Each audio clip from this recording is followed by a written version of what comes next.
마지막 발제입니다.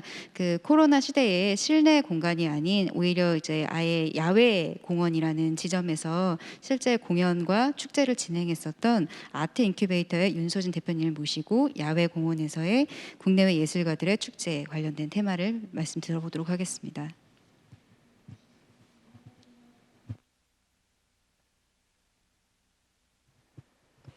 네, 안녕하세요. 국내외 예술가들의 야외공원 축제 2020 ATM 페스티벌의 발제를 맡은 윤소진입니다. 네, 저는 아트 인큐베이터라는 아티스트 콜렉티브에서 기획자로 활동을 하고 있는데요. 저희의 대표 프로그램으로는 ATM이라는 뉴 뮤직 페스티벌이 있습니다. 간략하게 말씀드리자면 ATM 페스티벌은 오디오 트레이딩 매뉴얼의 약어입니다. 저희의 가장 큰 연례 행사로 공연, 전시, 세미나, 워크숍 등 다양한 프로그램으로 동시대 음악을 선보이는 플랫폼입니다. 2017년부터 한령역 우정국에서 처음으로 시작하여 2018년부터 문화비축기지에서 2020년까지 세 번째 진행을 하게 되었습니다. 네, 올해 어떤 식으로 페스티벌이 진행되었는지를 설명하기에 앞서 이전의 페스티벌에 대해 간략하게 소개드리도록 하겠습니다. 2017년 경우는 처음 페스티벌을 선보이는 만큼 쇼케이스의 형태로 진행이 되었는데요. 탄령역 우정국이라는 재생된 공간에서 일주일 동안 공연이 6회, 전시, 세미나, 워크숍, 판매 부스까지 다양한 다채로운 프로그램을 준비했었습니다. 이때 목표는 최대한 관객들에게 현대음악 그리고 실험음악이 얼마나 다양한지를 선보이고자 하는 것을 목표로 했었습니다. 네, 이건 진행됐던 사진이고요. 작은 규모였지만 해외 참가자들도 많이 참여해 주셔서 재밌게 끝난 프로젝트였습니다. 네, 2018년부터 문화비축기지에서 저희 페스티벌이 진행됐었는데요. 한령역 우정국보다 한 10배 정도 큰 문화비축기지다 보니까 저희로서는 되게 규모가 많이 확장되는 게 조금 챌린지였던 것 같습니다. 이때부터는 단순히 저희가 이거 많은 프로그램을 소개해드리는 것보다는 컨셉을 잡고 주제를 맞춰서 관객들에게 조금 정돈된 페스티벌을 선보이고자 하는 시도를 했었습니다. 그래서 핑이라는 주제를 잡고 관객들에게 핑퐁을 던지는 그리고 퐁을 돌아오게 할 수 있는 그러한 주제를 잡았었고요.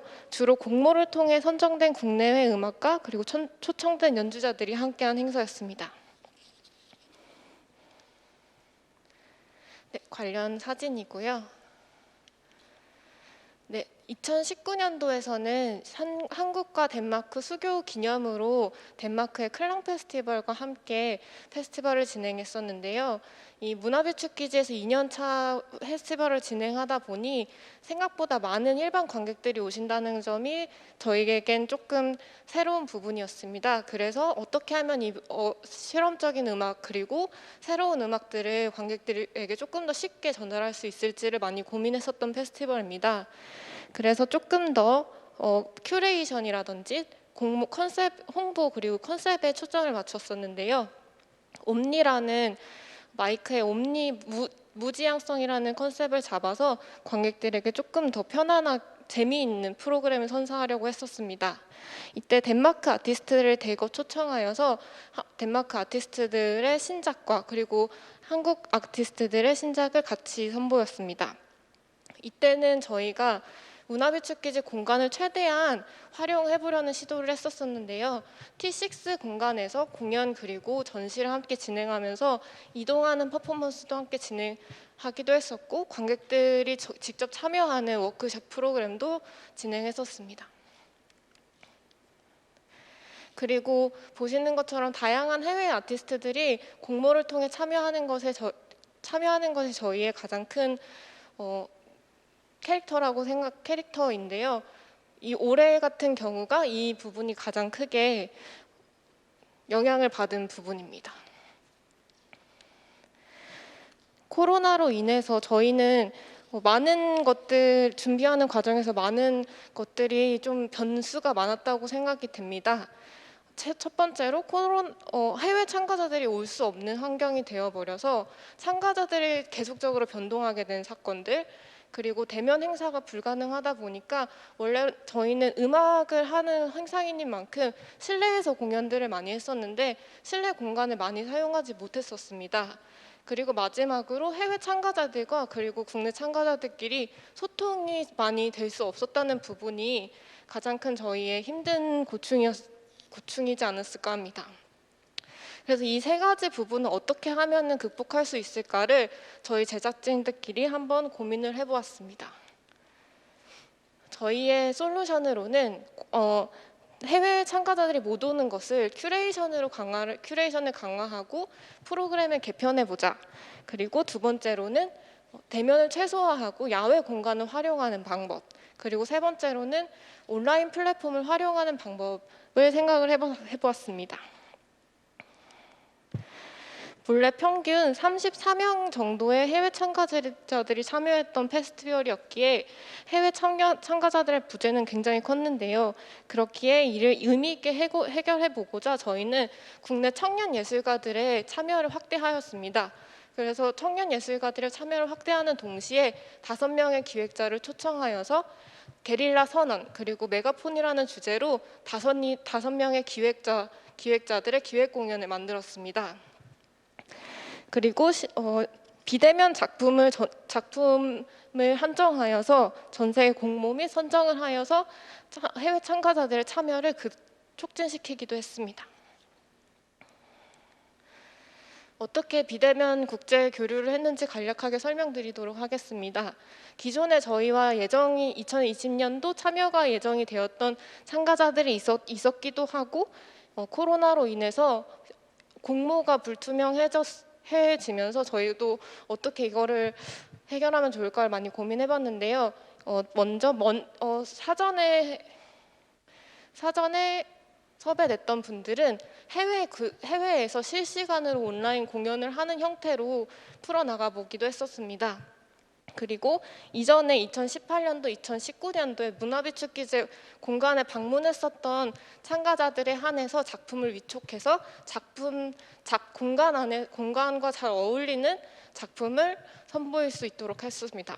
그래서 호주, 덴마크, 미국, 홍콩, 그리고 일본 그 외 다양한 국적의 참가자들이 이번 페스티벌에 참가를 했습니다. 특히 재밌었던 것은 뉴욕에서 열렸던 실시간 온라인 공연인데요. 저희가 3명의 작곡가들의 작품을 위촉했고 그 작가들의 작품을 뉴욕으로 보냈습니다. 온라인을 통해서 리허설을 진행을 했었고요.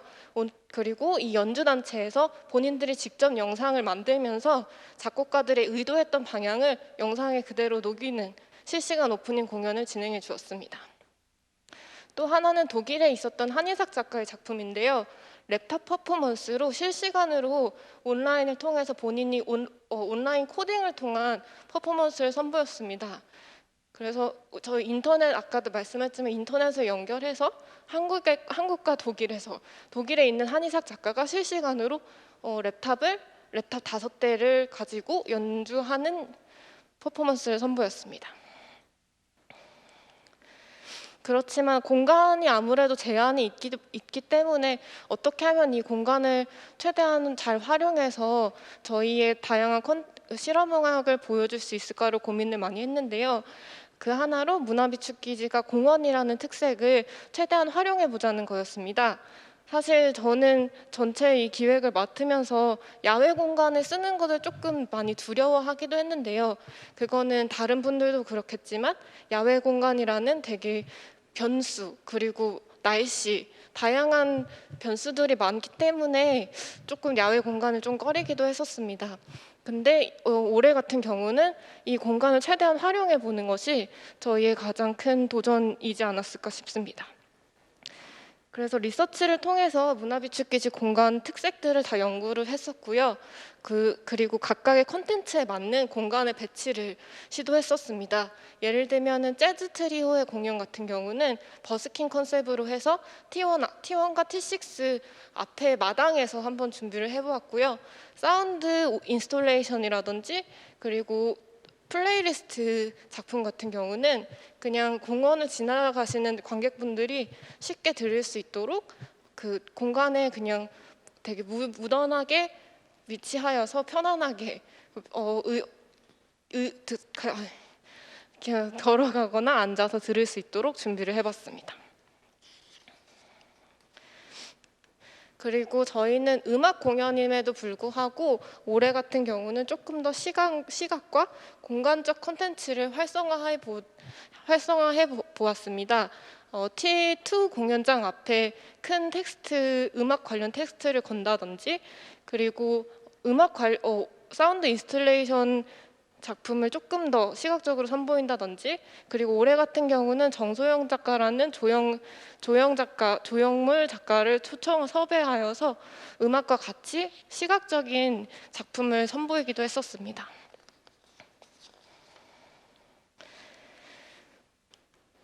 그리고 마지막으로 야외 공원의 마지막 날 공연은 야외 무대를 적극적으로 활용해서 약간 관객들이 문화비축기지 공간 속속을 들여다보는 시간을 마련했었는데요. 사실 야외 무대가 있지만 저희는 그 무대를 조금 더 다른 방식으로 사용해 보고자 했어요. 그래서 무대가 아닌 무대 방향을 뒤바꿔서 산의 방향으로 프로젝션을 한다든지 그래서 관객들이 산과 음악가들을 바라보며 공연을 바라보는 형태를 구성해 보았었습니다. 그리고 마지막으로는 저희는 온라인 플랫폼을 활용해서 기존에 촬영했던 것들을 서서히 차차 올리는 방식을 선택했습니다.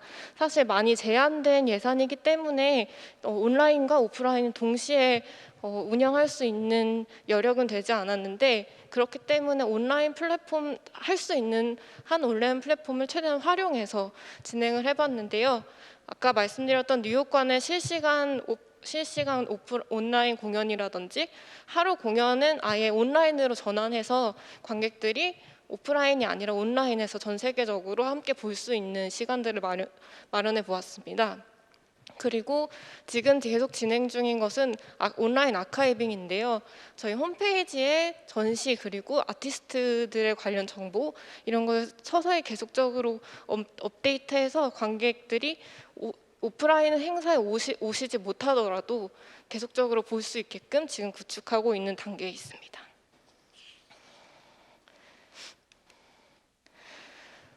사실 코로나로 되게 재밌는 행사가 많았는데 많은 분들이 못 보는 것이 좀 많이 아쉬운 것 같습니다. 그래서 지금도 계속 구축 중인 온라인 저희 웹페이지를 통해서 어떤 식으로 행사가 진행됐었는지 그리고 모든 실시간 실황 영상들을 공유해서 관객분들이 계속적으로 이 영상과 그리고 사진들을 볼 수 있게끔 만들고 있습니다.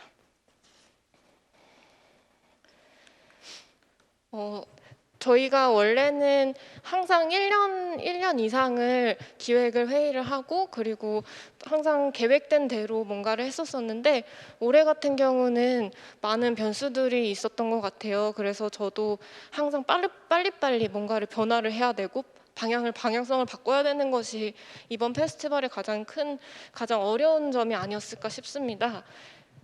근데 저희가 이걸 해결했던 방법은 아까도 일부에서 말씀하셨던 것처럼 빠른 뭔가 대처 능력 그리고 기존의 이 문화비축기지라는 공간에서 많은 행사를 하다 보니까 이 공간을 어떻게 하면 조금 더 특색 있게 그리고 더 아름답게 활용할 수 있을지에 대한 고민을 많이 했습니다.